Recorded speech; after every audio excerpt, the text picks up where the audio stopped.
बिस्मिल्लाहिर्रहमानिर्रहीम। अस्सलाम वालेकुम सामीन किराम, जैसा कि आप मेरे हुलिये से अंदाज़ा लगा रहे होंगे कि आज मैं किस टॉपिक पे बात करने यहाँ हाज़िर हुआ हूँ।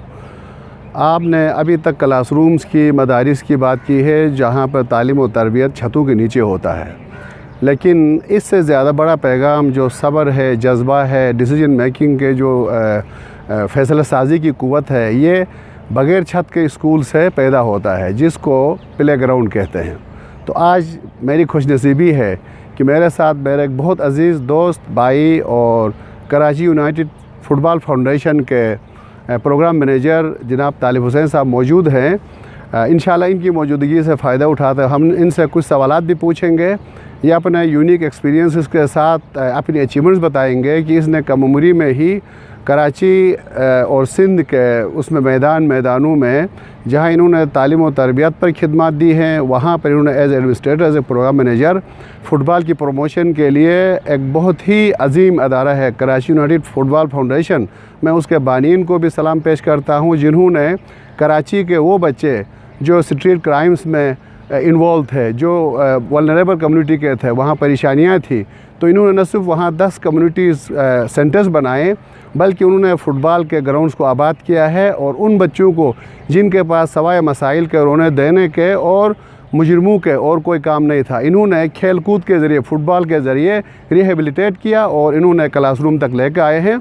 और मैंने भी इस कार खैर में एक दफ़ा जाके उन बच्चों के साथ कुछ इंटरेक्शन किए लाइफ स्किल्स के ऊपर। तो इंशाअल्लाह ताला डिटेल्स तालिब भाई बताएंगे। मैं सिर्फ 2 बातों के साथ कि खेल के मैदान को बगैर छत का स्कूल क्यों कहते हैं, क्योंकि आपने सुना है sound body is in a sound mind is in a sound body. एक सेहतमंद दिमाग एक सेहतमंद जिस्म में होता है।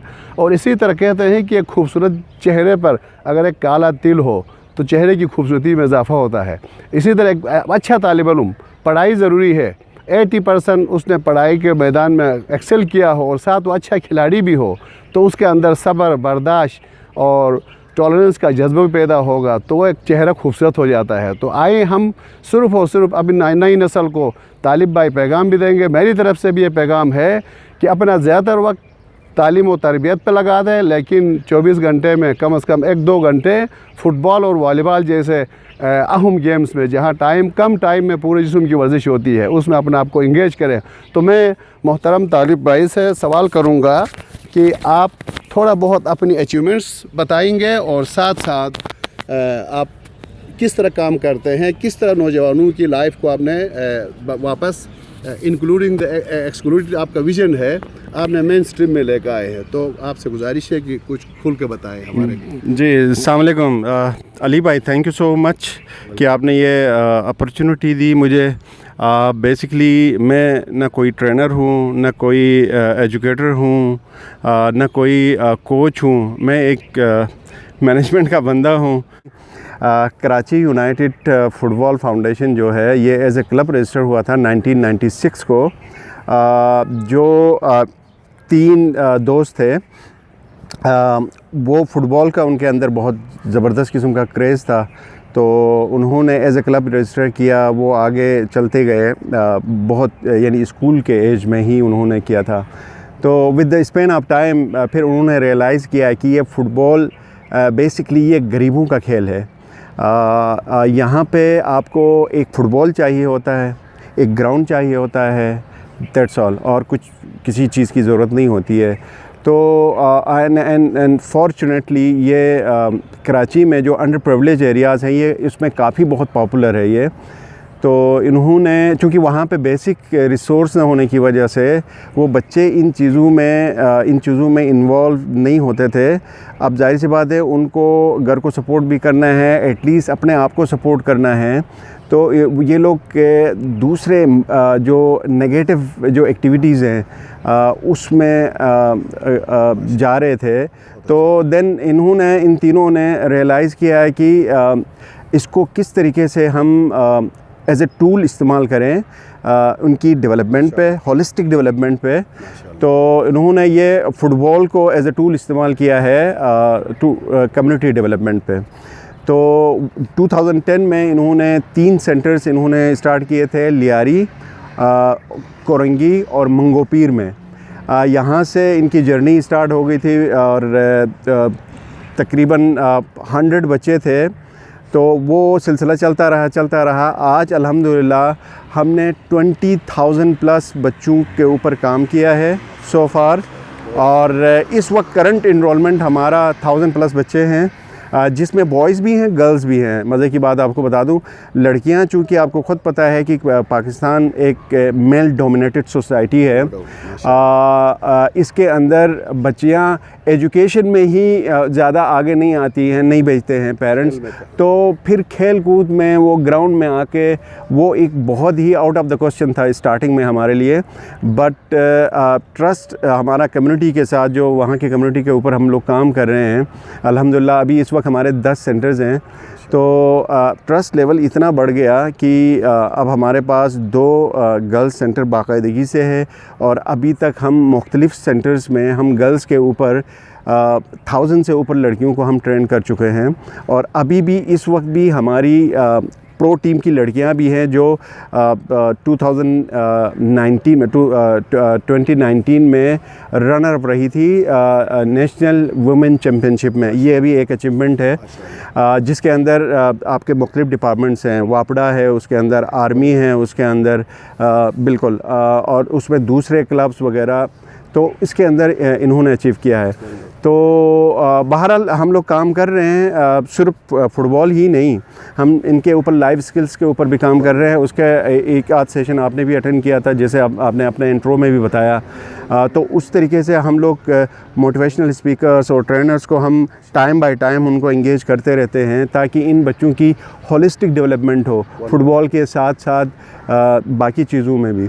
बाकी रही बात फुटबॉल को, सॉरी आप कुछ कहना चाह रहे थे। Thank you very much. आपने बहुत अच्छे एक्सपीरियंसेस हमारे साथ शेयर किए, हमारे सामीन के साथ।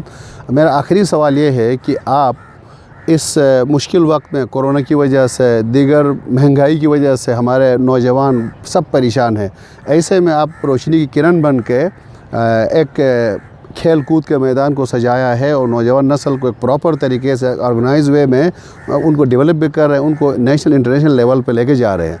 तो इस प्रोसेस और एक्सपोजर में आपने उन बच्चों में क्या तब्दीली देखी, क्या इम्पैक्ट देखा?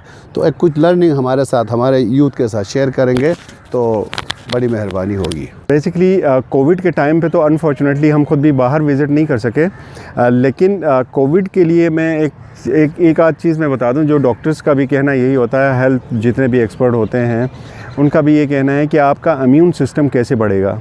आपका इम्यून सिस्टम बढ़ाने के लिए ज़रूरी है कि आप स्पोर्ट्स एक्टिविटीज़ करें। स्पोर्ट्स एक वाहिद ऐसा एक टूल है, एक ऐसा वो है जो आपको उससे तकसीम नहीं करता है कि आपका मज़हब कौन सा है, आपका रंग नस्ल कौन सा है, आप कौन से फाइनेंशियल बैकग्राउंड से आपका ताल्लुक़ है। हमारे पास बच्चे पॉवर्टी लेवल से नीचे वाले बच्चे भी हैं, और हमारे पास मल्टी मिलियनियर्स बच्चे भी हैं, ठीक है। और जब वो मैदान में खेलते हैं तो आपको फ़र्क नज़र नहीं आएगा, ज़रा भी फ़र्क नज़र नहीं आएगा। अगर एक टीम में 2 बच्चे हैं, एक कोई प्रिविलेज बच्चा हो और एक अंडर सर्व बच्चा हो, लेकिन जब वो टीम बन के खेलते हैं तो वहाँ आपको टीम वर्क नज़र आएगी। आपको वहाँ आपको दोनों में एक कोऑर्डिनेशन नज़र आएगी। यस, तो इसी का नाम तो स्पोर्ट्स का एक खूबसूरती है। इसी का नाम तो है कि हम उनके ऊपर काम कर रहे हैं। और यस, तो बिल्कुल, एंड आपको मैं ये बता दूं, हम लोग कराची में काम कर रहे थे, ठीक है। हम अपॉर्चुनिटीज़ डेफिनेटली देखते हैं कि कराची के अलावा भी हम कहीं इधर उधर दूसरे हमारे जो शहर हैं पाकिस्तान के अंदर, वहाँ पर हम जा सकें। तो अभी मैं अभी आया भी हूँ यहाँ पे, यहाँ भी एक फ़ुटबॉल लीग करवाने के लिए इस्लामाबाद पिंडी का। तो इंशाल्लाह ये हम 3 फॉर्मेट्स पे हम काम कर रहे हैं यहाँ पे। अंडर 14, अंडर 16 और गर्ल्स का एक लीग होगा, अभी स्टार्ट हो रहा है 3 दिसंबर को, और इंशाल्लाह ये फरवरी मार्च तक चलेगा। तो हम लोग फिर इससे आगे भी हम जीबी की तरफ भी देख रहे हैं, गिलगित बल्तिस्तान का भी हम कुछ प्रपोजल्स हम आगे भेज चुके हैं। इंशाल्लाह अगर वो अप्रूव होके आ जाते हैं तो हम ऑल ओवर पाकिस्तान में काम करना चाह रहे हैं, और इंशाल्लाह हम करके दिखाएंगे sir. Thank you very much. Final में मैसेज स्पेशली यूथ को ये देना चाहूँगा और पेरेंट्स के लिए भी ये देना चाहूँगा। यूथ को ये है कि जो भी आपका दिल में आए आप डेफिनेटली करें, आप खुल के करें, ठीक है। पॉजिटिव रहें ज़िंदगी में और मुस्बित रहें। ये मत देखें कि हमारे पास ज़राए नहीं है, हमारे पास रिसोर्सेज नहीं हैं। आप ये देखें कि जिन रिसोर्सेज आपको मिले हैं उनको मुस्बित तरीके से कितना यूटिलाइज़ कर सकते हो। थैंक यू वेरी मच तालिब भाई, आपके टाइम का और आपके मैसेजेस का मैं आपके शुक्रिया के साथ फाइनली मैं भी वालिदैन को, टीचर्स को, जो हमारे बड़े हैं, जो किसी न किसी हवाले से बच्चों के साथ उनका एक ताल्लुक़ है, उन सब से गुजारिश करूँगा कि आप उन बच्चों को, उन नौनिहालों को कभी भी नेगेटिव कमेंट से उनकी हौसला शिकरी ना करें। भाई यही हमारी ज़िम्मेदारी है कि तुम कर सकते हो, यू कैन डू इट। तुम खूबसूरत हो, तुम ज़हीन हो, तुम काबिल तारीफ़ हो। अगर यही अल्फाज उनको कहते जाए, उनको मौका दे, तो इंशाअल्लाह वो पाकिस्तान को किसी और स्टेज पे बहुत जल्द पहुंचा देंगे।